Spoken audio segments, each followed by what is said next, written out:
The SS Hudson, official number 95953. The Hudson was designed by Frank E. Kirby and was built in 1888 by the Detroit Dry Dock Company of Wyandotte, Michigan. She was launched on November 16th or possibly 17th, 1887 as hull number 82, and she cost $275,000 to construct. Her steel hull, although some sources state iron, was 288 feet long. She was 41 feet wide and 22.58 feet deep. She had a gross registered tonnage of 2,294 tons, and her cargo capacity was 2,650 tons.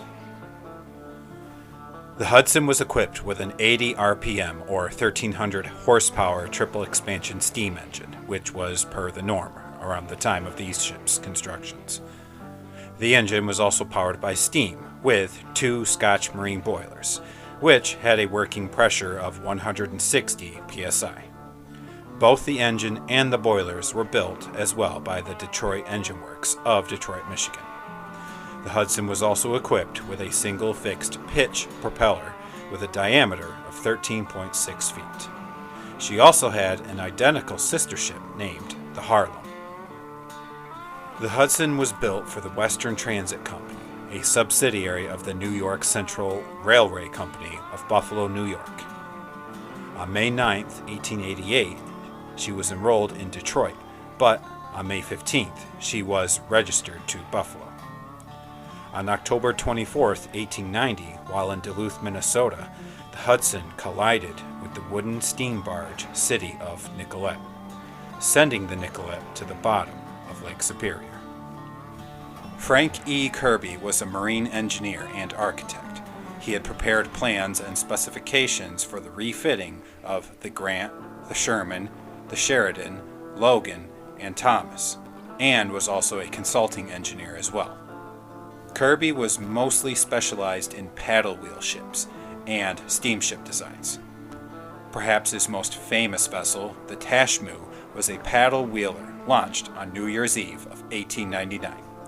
She was also constructed by the Detroit Shipbuilding Company of Wyandotte, Michigan, for the White Star Ship Line of Detroit. Kirby is also well known for his design of the Bob Lowe boats. The Columbia and the St. Clair Boblo Island was also a major amusement park destination for residents with these ships. And this was in the southeastern Michigan and southern Ontario, Canada area. Throughout most of the 20th century, he also constructed the father of modern ice-breaking technology. He designed the D&C Navigation Company's armada of stately night boats, including the City of Detroit 3.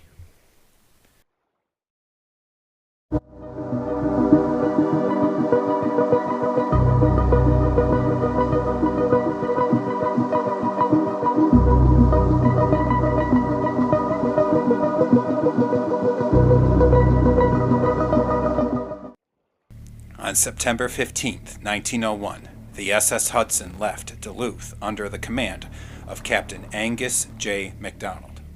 She was loaded with a cargo of wheat and flax, and she was bound for Buffalo. At around the time she passed the Apostle Islands, a ferocious storm had kicked up. On the morning of September 16, 1901, several lighthouse keepers in the Eagle River, Michigan area reported seeing the Hudson dead in the water and listing badly. She eventually rolled over and sank, taking all of the 25, possibly 24 crew members down with her. One report after the sinking stated that the identity of the ship was a mystery, and it was believed that another ship, which was sighted in the area, may have rescued the crew of the Hudson. Again, another report stated that due to the lack of wreckage, the sinking of the Hudson was probably a mistake.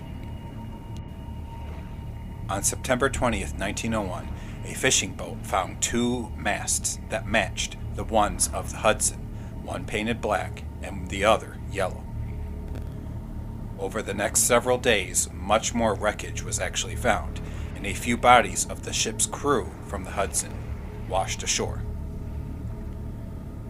After her sinking, it was speculated that her cargo shifted, and this may have caused her to roll over during the storm, which led to her eventual sinking.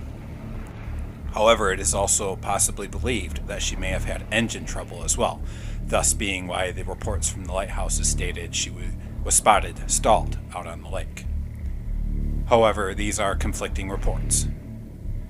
At the time of the Hudson's loss, her value was $180,000. The SS Hudson rests in 825 feet of water, with her hull completely intact. Her bow is buried at the bottom of the lake, and her stern is risen about 20 feet from the bottom. All that remains is her steel hull, because apparently when she sank, cabins broke free and floated away, more than likely sinking somewhere else. Due to the Hudson's depth of her wreck, she is almost impossible for divers to explore her. Elizen reported that the Hudson and the SR Kirby are both resting at the same depth. These ships are the deepest ships ever located on the Great Lakes in Lake Superior, after the freighter, the Scotiadock, which also rests in 870 feet of water near the Sleeping Giant. In mid-2019, Jerry Elizen of Cloquet, Minnesota, and Craig Smith of Rice Lake, Wisconsin, were searching for the wrecks of the Hudson and the paddle steamer Sunbeam. They were also looking as well for the SR Kirby at the time too, which had already been discovered by the Great Lakes Shipwreck Historical Society in June of 2018. Eventually, Elizen and Smith found what looked like a promising target in over 800 feet of water, about 4 miles off of Eagle Harbor, Michigan. In mid-July, they set out to the target. When they arrived, they were above the wreck, and they dropped a camera attached to a 1,000-foot cable. After passing over the wreck several times, the camera picked up the letters on the HUD of the vessel's stern, confirming that the wreck was indeed the Hudson. This discovery of her wreck was made public in September of 2019.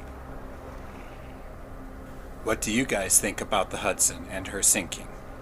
Of course, it has to do with another storm and these ships being out on Lake Superior when it is less than ideal for them to be out there, but also that the fact that these lighthouse keepers in Eagle River saw the Hudson stalled, dead in the water, listing.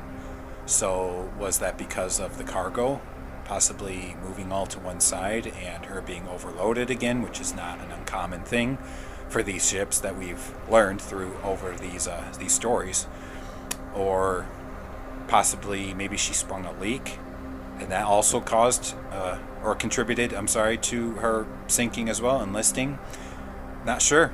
There are some conflicting reports on these, but I'm definitely interested on your guys' thoughts. Maybe you know or have learned something as well on this ship that I'm not aware of, but this one's definitely intriguing for me and definitely interesting to say the least, and that she's next to one of the deepest wrecks found in Lake Superior, next to the SR Kirby as well. So, but yeah, that'll do it for this video, guys. And again, I would love to hear what you think in the comments down below. If you have suggestions for future videos and stories on ships, always leave them in the comments, as I'm always reading your guys' comments, and do forgive me if I don't get right to the ship story that you suggest, because there are quite a few to get to, but I will do my best. But thank you again, and I love all your support and helping me grow now to, 750, at least at the time of this recording, subscribers. I thank you guys so very much for that, and can't do it without you. So I look forward to much more fun to come, and possibly some new things coming to the channel and some things for you guys. I would like to see if that's possible, but we'll see. However, that will be it again, and God bless you guys, and see you again next time on Songs of the Great Lakes.